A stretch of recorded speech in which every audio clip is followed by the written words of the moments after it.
Então, para a gente falar um pouquinho, né, um pouco das leucemias, elas estão dentro, né, das neoplasias hematológicas e é caracterizada por uma proliferação anormal, né, e descontrolada das células leucocitárias na medula óssea. E aí, quando nós vamos para a classificação das leucemias, nós consideramos, né, duas divisões aí. Uma de acordo com a evolução da doença, ela pode ser classificada em leucemias agudas e crônicas, e essa evolução está ligada ao estágio, né, de maturação dessa célula e a rapidez no qual a doença evolui. Então, por exemplo, aqui nas leucemias agudas, nós vamos ter uma proliferação, né, descontrolada e anormal de células imaturas, né? Então, são os clones, né, uma proliferação clonal. Então, ela se dá de forma muito rápida, assim como o surgimento dos sintomas. E as leucemias crônicas, as células já estão maduras, elas já passaram pelo processo de diferenciação e é uma proliferação, então, anormal já dessas células em estágio de maturação. De acordo com o tipo de célula, nós vamos ter aí as leucemias linfóides e as leucemias mieloides. E aí nós vamos fazer o recorte, então, nós estamos falando hoje de forma específica das leucemias linfóides. Só para dar um panorama da divisão, né, do câncer infantil, as neoplasias na população infantil, ela fica em torno aí, brasileira, em torno de 2 a 3%. É a segunda causa de óbitos, né, só perde para traumas, violência, né, de uma forma geral, acidentes. Em termos de doenças, então fica em primeiro lugar, né? Há alguns anos atrás nós tínhamos um aumento, uma prevalência maior de doenças infecciosas e hoje a gente já tem uma mudança aí nesse panorama. Das neoplasias infantis, nós vamos ter aí a que mais acomete a leucemia. Então ela fica em torno aí de 25 a 33%. Em média aí 26% são as leucemias que mais acometem aí as crianças e os adolescentes. Depois das leucemias, vai depender, né, entre países em desenvolvimento e países desenvolvidos, nós vamos ter na sequência os linfomas e o câncer do sistema nervoso central. Dentre as leucemias, né, já que é o tipo de câncer que mais acomete essa população, a leucemia mais prevalente é a leucemia linfóide aguda. Então, das leucemias, em torno aí de 75% a 80% é correspondente à leucemia linfóide aguda. Somente o restante é correspondente à leucemia mieloide aguda. As leucemias crônicas eu nem coloco aqui porque elas raramente afetam crianças e adolescentes. Elas são mais comuns nos adultos. Então, por isso que até mesmo para temática, né, para a gente trabalhar um pouco isso, eu já especifiquei a leucemia linfóide aguda, uma vez que ela é a leucemia mais prevalente nessa população. Então, ela segue sendo determinada pela proliferação clonal, né? Então, nesse caso, lembrando que é a proliferação de células imaturas, que são os linfoblastos, e uma vez que eu tenho uma produção, né, descontrolada dessas células, ela vai ocupar a medula óssea, assim como o sangue periférico. E isso acaba levando aí uma alteração de toda a produção das células na medula óssea.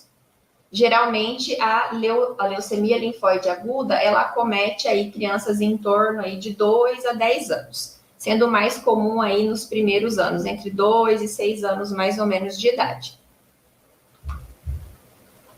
Aqui eu coloco um pouquinho dos sintomas, né? Eu acho que dentro de tudo que eu fui tentando separar dentro do nosso horário aqui para a gente trabalhar um pouco, achei importante a gente colocar aqui os sintomas, né? Nas palestras anteriores foi feito um recorte bem importante em relação a isso, né? O fato, por exemplo, do professor de educação física, né, na escola, ser a abertura que nós temos, né, para a área da saúde, assim como a identificação de outras doenças, né, nós também podemos aí estar auxiliando nesse sentido de identificação em relação aos sintomas. Inclusive, anualmente se trabalha muito essa questão de divulgar, né, quais são os sintomas que podem estar direcionando aí para um diagnóstico mais acelerado em relação a isso.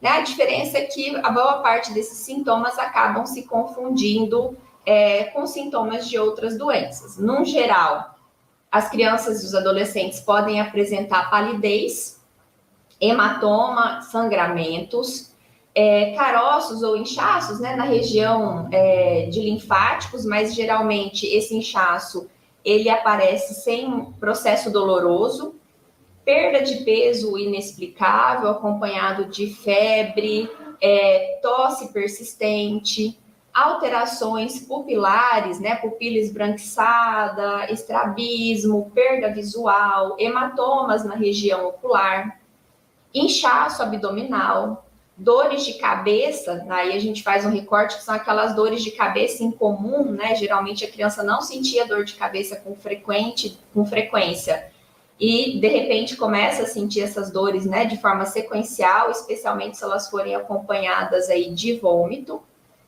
Um sinal bastante característico e que geralmente se trabalha muito é a dor óssea, né? Dor no membro. E inchaços que aparecem sem relação com trauma, né? Inchaços que aparecem ser histórico de queda ou algo nesse sentido. Né? Aqui só tomar um pouco de cuidado, porque às vezes as crianças elas relatam, né, dores na região do joelho durante os processos de crescimento, mas a gente tem que ficar atento aí à somatória, né, de alguns desses sintomas. Inclusive a dor óssea ela é bastante comum na leucemia linfóide aguda. Fadiga, letargia, né, mudanças de comportamento, especialmente em relação ao isolamento. Uma criança que gostava de brincar muito, corria bastante, de repente ela já não quer mais fazer, relata bastante fadiga e, se tiver associado aos outros sintomas, acende-se também um sinal de alerta aí. Tontura, perda de equilíbrio e perda também em relação à coordenação.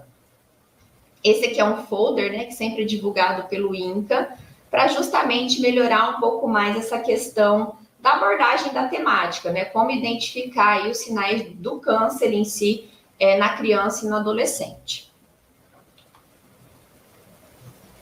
Bom, eu coloquei um recorte sobre tratamento porque o entendimento das fases do tratamento dentro da leucemia, em especial, né, na temática que eu escolhi da leucemia linfóide aguda, vai estar relacionada à vinculação da discussão que nós vamos ter em relação às atividades, em relação ao exercício.